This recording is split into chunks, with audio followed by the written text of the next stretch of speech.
Now, since we were all last together, happened like during the week, the news came down that starting next Monday, a week from today, we are going to be on 880 AM. Right. Which is a powerhouse signal, one of the greatest signals in this country. Ray-Ro. At night, you could hear it everywhere. I mean, my dad told me that for many years before the internet, he would often, on a big news day where he wanted to know what was going on, particularly in New York, because, my dad's from here, in Maryland, he would at night just go get in the car and drive around and listen to 880. In Maryland, where I'm from. No, 4 hours away. A lot of people did that. It's that sort of signal. So, starting Monday, we'll be heard on 880 and also 98.7. And then 1050, which we were going to have you reset your preset for. Oh, I remember that. That's going to be all the national programming that ESPN has. So you'll hear great shows on that as well. But I would like to say one thing. Although we're thrilled for our station to go on 880, we are not thrilled that so many people lost their job. And it's a terrible part of this business. I've always been a big proponent. If you don't do your job and you lose your job, I don't really feel that badly for you. But those people are the best at what they do. And that station has been around for 6 decades. And it's heartbreaking that the business is what it is right now. And, it's great for our station that we're going to be on 880. But is it great for the people that work at 880 and give you the news for all these years and you've tuned to them in the biggest moments in this country's history, in the city's history? No, it's terrible. And our hearts go out to them. And I'm sure, Don, you feel the same way. And Peter, you feel the same way. Good for us, bad for the business, and certainly terrible for those people. So, again, there's nothing we could say to make them feel better. They're losing their jobs, but it does not go without us knowing that it's an awful part of this. No, of course it is. I mean, they've been doing news there since 1967, and there have been people there that have been there for decades doing a great job that are out of jobs, so we do feel bad for them. But at the same time, I'm happy for us. We were prepared to go to 1050, ready to do it, but this is a better signal. We also pick up a relationship now with the Mets, which I think is terrific. And looking forward to working with all those guys there. I reached out to Howie when the news broke out, and Howie Rose, of course, and he's anxious to come on our show to talk up the Mets at a really interesting time for them. But to be able to have another station and to be able to now not have to farm out if there's any conflicts between, Knicks and Rangers during the course of the winter, and maybe a chance to kind of expand on our programming with the network programming beyond 1050. So it's an amazing day. I don't know for you, Michael. Definitely, Peter doesn't go back as far. I don't believe there's ever been anything that has happened at this radio station, and I've been here since day one, that I didn't have at least some sort of heads up on. This one came out of nowhere. I mean, Dan Grassa called me. I would not even looked at my emails about the meeting that we had last Monday. So luckily I was able to be on top of it. That's how stealth this whole thing was. And it's just another amazing kind of turn that this radio station has taken in the 22-plus years that I've been working. 23, actually, coming up on September 3rd. It'll be our third signal. But this is great news. But correct me if I'm wrong. This has to mean to continue to be inside radio, since we are talking about the future of our station. And 880 is a legendary signal. It's where you're going to hear us moving forward. So my guess is the powers that be at Odyssey had made a decision business-wise that they were ready to move on from 880. I'm guessing they didn't decide to clear out for the arrival of ESPN. Well, I mean, Odyssey is in bankruptcy, so they have to make moves to, clear money and make some more money. So in this way, they now don't have to pay for anyone to be working there. No. And they get to have another station there that's paying rent to have it, essentially. That's it. So it was just a business decision for them. Essentially, if it hadn't been us, someone was going to come in, I'm guessing, and use that signal if they had anyone that was interested. Now, another part of this that's I found somewhat humorous, and a lot of, there have been some radio and TV guys, and I saw it on social media as well. Well, isn't that going to be uncomfortable for Michael? His show leading into the Mets? Why? Coming up next, Mets baseball. Why would that be so tough? I don't get it. It's got to be hard for you, man. No, it's really not that tough. Well, but you're surprised that people are wondering about that? No, but yeah, I am surprised. Really? Why is it tough on me? I don't get it. Why would that be tough on me? That is weird. I'm not saying now, coming up Mets baseball, I'll be doing the play-by-play with Howie. No, I'm throwing the Mets baseball. What's the big deal? Yeah, How's that a big deal for me? I'm with him. How would that be weird? How is it weird? Well, by the way, no, but that wasn't the only thing. They also made it, some of the articles made it sound like we're going to be working with our competition at the Fan. No.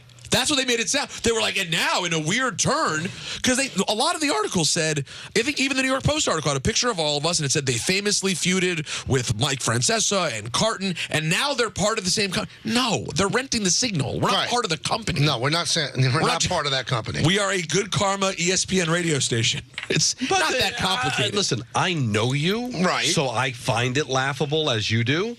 But looking at it from the other side, it's the Yankee guy that's now on the Met station. But how is that uncomfortable? It's not the Met station. The Mets are on our station. But that's not how people look at it. The Mets are on 880. All right, so I work for Yes, right? We have the Nets. Did I feel uncomfortable throwing to the Knicks? No, because you're not the Knicks guy. You're the Yankee guy. But the Yes Network is the Yankees and the Nets. Nobody thinks that way. Well, but I'm just. You want me to explain it to you? But that's what I'm explaining. No offense to the Nets. Nobody thinks about the Nets when they think Yes. But there is absolutely no discomfort at all. No, I know that because I know you. But I'm just again looking at it from the other side. It's going to say ESPN Radio, home of the Mets. Michael Kay, but Michael Kay's the Yankee guy. They understand that sounds awkward. It's not going to be awkward to you because you're a professional. Maybe it'll be uncomfortable for people that like to find things that might be uncomfortable. But I have not thought about it at one moment to say, "Wow, this is going to be so weird." I understand. Here's Howie Rose because and we know you. Let me shower. No, but people are strange. I'm just. You don't understand your audience. You don't think like they do. No, but I do. Listen, audience can be one thing, but when professionals in the business write it in the paper, it's going to be awkward for Michael Kay. No, it's not. There's not going to be one bit of awkwardness. Since when has anybody that's followed radio in the newspaper knew anything about it? Yeah, that part too. So, but Peter, you know what I'm saying. They look at him as he's Yankee boy, so he's going to be uncomfortable. We know otherwise, so we know he's not uncomfortable. But is it that crazy to think that there's some sick Met fan out there who's going to go, "Oh, this is going to be interesting for Michael"? If Gary did a show on FAN, yes, which is the home of the Yankees, you think Gary would feel uncomfortable? No, but there would be people writing like, how weird is it that Gary's going to be on the station with the Yankees? It would be the exact same thing. Yeah, I just don't get it. Because the Mets are attached to him the way the Yankees are attached to you. Now, you look at yourself as a talk show host that happens to do the New York Yankees. People look at you as almost a player on the team. But Donald, don't you think the Mets... If you're thinking along those lines, aren't the Mets uncomfortable being led into by the Yankee announcer? That might make more sense. That might be what you don't think that was brought up when they were talking about lease agreements? Hey, is Kay going to lead into us? That's weird. He's the Yankee now. I'm sure they don't think that for a second. But isn't it better to have a sports talk show leading into you than the weather? Oh, I get it, but still, the sports talk show that's being the sports show that's being led into you is hosted. One of the three hosts is the Yankee announcer. You said I'm one of the team. Right. So if I'm the Mets, I think that'd be kind of cool.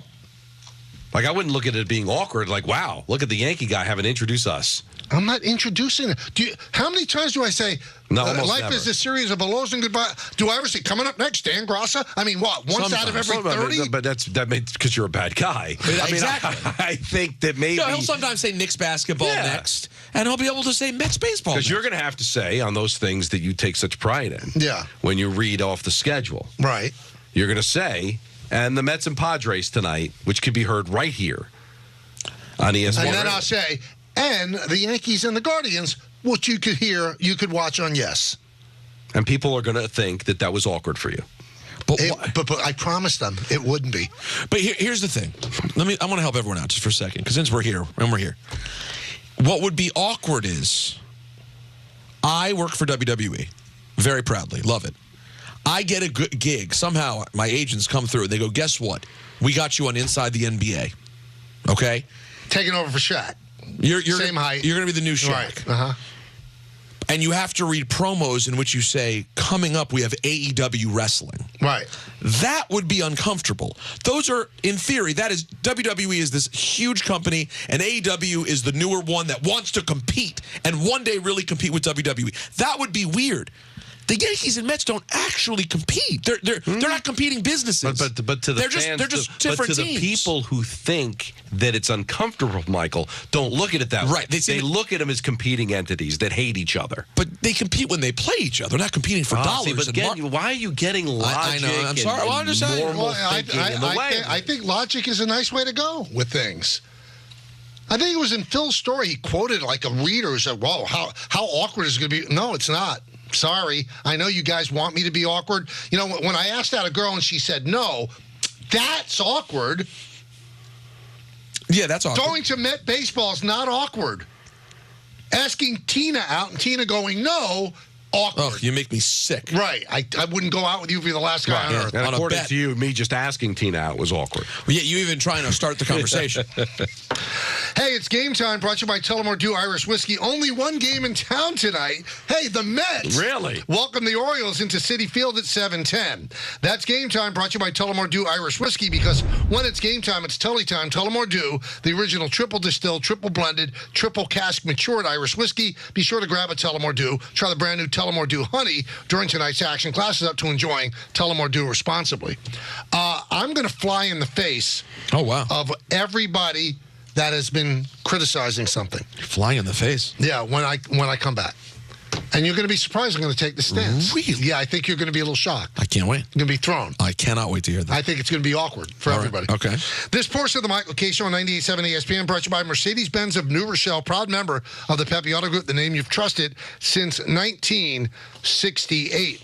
You know, when you feel awkward, though, Peter, and you don't know how to, like, react, and, like, your life is kind of, like, weird, it's time to seek some help. Well, this message is brought to you by BetterHelp.